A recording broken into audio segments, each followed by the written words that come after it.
મંડે mark, Rajiv મણિયારના પ્રણામ અને જય જિનેન્દ્ર. પુલ. એક સમય નદીના બે અલગ અલગ કાંઠા પર લોકોના બે જૂથો રહેતા હતા. બંને બાજુ રહેતા લોકોને ક્યારે એ ખ્યાલ નહોતો કે સામેના કાંઠે કોણ રહે છે અને તેમણે ક્યારે નદી ઓળંગવાનો પ્રયત્ન પણ કર્યો નહોતો. જો કે બંને જૂથો સતત ઊંચા ટાવર બનાવવાનો પ્રયત્ન કરતા હતા અને પોતાની આ સિદ્ધિઓ પર ખૂબ ગર્વ અનુભવતા હતા. તેમની વચ્ચેની નદી વધુને વધુ પહોળી થતી ગઈ, અંતરમાં નહીં પણ મૌનમાં. એક દિવસ એક યુવાન શિષ્યએ જોયું કે બંને ટાવર બનાવવા માટે એક જ પ્રકારના પથ્થરોનો ઉપયોગ કરવામાં આવ્યો હતો, જે નદીના કાંઠેથી લેવામાં આવ્યા હતા. તેણે બંને બાજુથી થોડા પથ્થરો ભેગા કર્યા અને તેમને નદીની વચ્ચે ગોઠવવાનું શરૂ કર્યું. શરૂઆતમાં લોકો હસવા લાગ્યા, માત્ર થોડા પથ્થરો કંઈ પુલ ના બનાવી શકે. પણ તે એક એક પથ્થર મૂકીને બાંધકામ ચાલુ રાખ્યું.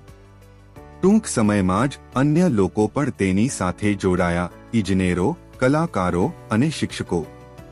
દરેક વ્યક્તિએ બને તેટલા વધુ પથ્થરો ઉમેર્યા અને આખરે પુલ પૂર્ણ થયો.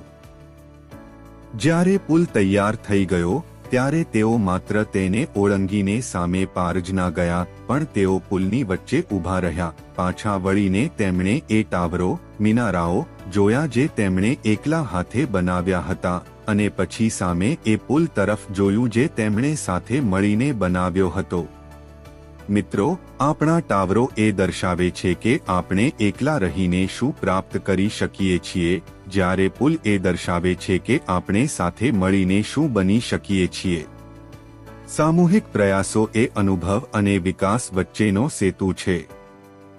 તે આપણને યાદ અપાવે છે કે સહયોગ, કોલેબોરેશન, વ્યક્તિગત ઓળખને ભૂંસતો નથી, પણ તેને વધુ પ્રભાવશાળી બનાવે છે.